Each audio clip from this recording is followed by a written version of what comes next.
Not quite, but it's getting to that level. And that's your job. Not the engineers, not the software developers. That's your job as the writer, and that's very important. Be necessary, but be careful, particularly if your writer is an elephant. Provide high-impact graphics.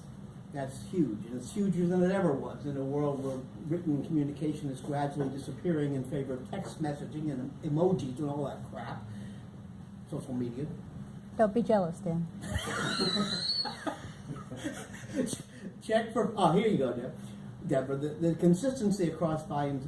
You have to do that, and you have to do it at the end before it gets inconsistent again, but before it goes out the door. Specifically, the 5 things I mentioned before back on storyboarding, this is when you actually do them. Well, actually, the thematic head should be written for the storyboard. I'm sorry, for the executive summary at the storyboard stage. But they don't have to be edited at that stage. They just need to be there. Same thing for the thesis statements. They wouldn't be edited at the storyboard stage. They might not be edited at the pink team stage in the first draft because editors cost money. And typically we're only allowed, if you would, into the equation to the final draft.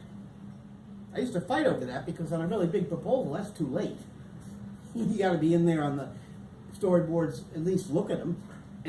But if they assign you to the proposal at the right point, which is at the beginning, it will cost them more. I will swear on my grave you'll give them much more value if they do that.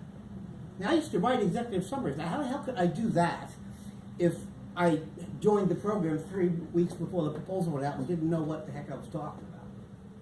So my core skills would be totally wasted with that kind of assignment. The cherry box was that little thing in the corner of the right-hand corner of the first page of the section with little bullets, little, real pithy little 3 and 4 word statements that list the things that will come out in that section. It's very important to do that because that's the first place people look. It's a hot spot in journalism, the upper right. But beyond that, the evaluators of your proposal are going to be clerks that sit there, not clerks, but technical experts in the various areas that will sit there and go down a list and check every requirement. And that will be added up to a score, and but if the score is close, they don't make the final decision. Guess who does? An elephant. And in the military world, it's going to be made by somebody up at DOD who's driven by budget. Not by the general who has to send his troops into the field. I can actually get emotional about that. I know the situation where an inferior product actually caused casualties. Not ours. But it could have been ours. The action titles, this is where you can shine.